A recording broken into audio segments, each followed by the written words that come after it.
What's up, everyone? Welcome back to another review. This time we're taking a look at the to-be original movie, Terror Train 2, the sequel to the remake that they did.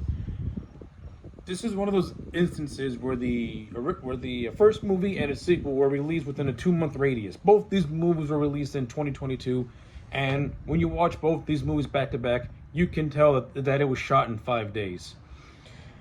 Terror Train 2 is slightly better than the first movie because it has an interesting idea.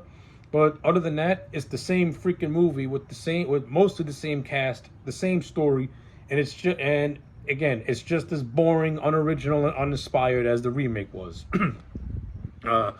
So basically, the contrived way of doing Terror Train 2 is the character of Alana, the survivor of the first movie, as a way to pretty much cope with her, let's just say, PTSD. She goes back on the train for a New Year's party.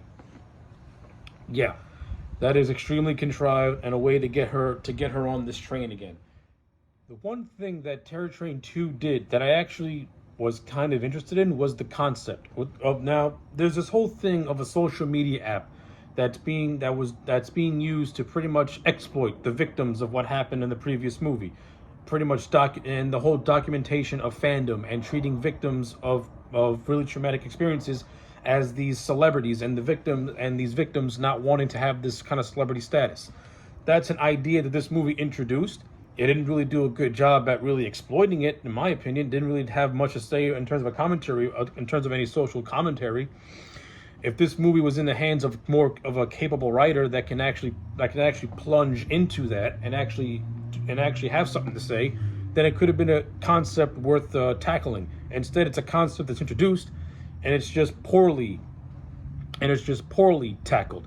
It's mainly used as an excuse to just say they have an idea that's slightly original from what came before it. But other than that, it's not really used to the effect that it should have been used to, which is the whole concept of people just glorifying, tragedies just for the sake of wanting to meet heroes and stuff like that, and victims not wanting to have this sort of infamy or celebrity status and having what happened to them be more or less be glamorized. See, that's again an idea that was introduced, not fully thought out. Now, aside from that, the rest of the movie, it's paint by numbers. Again, if you saw the first Terror Train, if you saw the remake, then this is no different. Kids on a train, they get picked off one by one. It's just as uninspired and uncreative as the other one. A couple of returning castmates, make an appearance in this movie. Like I said, Alana returns, and the actress who played Alana, she's slightly better in this than she was in the first movie. I think she did a decent job at portraying a character that's suffering from post-traumatic stress disorder, seeing visions of her dead friends, not knowing what's real and what's not real since everything's being done for this app. Okay, I thought she was fine. I thought she was okay in this as opposed to being bad in the other one. She was fine in this. The actor Tim Ranson, who returns as the magician, he was one of the few actors who I liked in the remake. I liked him in this. I kind of liked the budding relationship he and Alana have. That was fine. Like, you can tell the movie wants to make a romance out of it, but it's just like that's not going there. In a movie that doesn't really have anything going on for it, and it's a slasher, but the slashering and the suspense is kind of boring, at least give me this, at least develop this romance. It's the only interesting thing in this movie that actually has my attention. At least when they're on screen, it's I mean, the acting isn't 5-star or good, but at least it's the best thing in the movie. Like Robin, Alona, and Tim Ranson are the two best actors in this whole thing. You also have this other character named Sadie who returns from the first movie. She was Carney's assistant. Now she's like the new head conductor. She meets an unceremonious death towards the end of the movie in a lackluster way. You have this new character named Xander who's being set up as a red herring. He goes out in a lackluster way. The movie teases that Carney may be alive or may be dead, since she was alive at the end of the first movie, but Carney does not even make an appearance. You shouldn't, if you're not going to go down the predictable way of trashy slashers, then don't do the tease they did in the first movie. Basically, the killer in this one, I'm not even gonna. The killer in this one is some girl named Pet, who pretty much wants to be the final girl, who wants to be the victim. Basically, think Jill from Scream 4, only written much, much worse.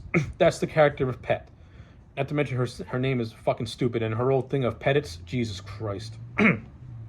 I'll say this: the one thing this movie did get right is how social media personalities can be the most cringiest people walking the face of this earth, where you just want to backslap. If the movie did anything right, I wanted to backslap this woman so hard for being a narcissistic twat, and she got what was coming to her. I don't care if her demise was, I don't care if her demise was anticlimactic. You know what? Alana cut her in half, and I'm happy with that, because I found this bitch to be completely insufferable. Yeah. I mean, then you have other things in this movie where, like, people are, like I said, this whole thing's about the glamorization of what happened before. You have this new character named Claudia, who is the best friend of Alana. It's actually revealed that Claudia is like a pseudo stalker, yet not a stalker, yet not a stalker in the sense that she wants to kill Alana. She's a stalker in the sense of how she feels Alana's victimhood and wants and thinks that makes them companions. Of course, she's killed off at the end of the movie. And the movie pretty much played up the character of Claudia as being this red herring by having her be the curator of this murder rap, having her have an obsession with Alana and all that kind of garbage. Yeah, so that is what it was. Like, I don't know. I don't really have a whole lot to say about Terror Train 2. I didn't like it. I didn't like the first one. I didn't like this one. This one's slightly better than this one is slightly better than what came before, but it's still a piece of crap. It's still a modern day piece of crap slasher movie with no heart, with effects that look like it was made for $1.50, and the suspense this movie's suspense is that of a student film. Yeah, this movie has no suspense. It's literally on the level of a student film in which it thinks it's trying to be scary, but it's really not scary. And the music doesn't do much to heighten the scares either, because the music is just as bad. With the exception of the Terror Train theme, I actually think it has a nice 80s cheesy feel to it, so I'll give it that. But the rest of this movie is just 2.5 out of 10. That's all I got to say. Let me know your thoughts in the comment sections down below. Like the video and subscribe, and I'll check you back next time for more.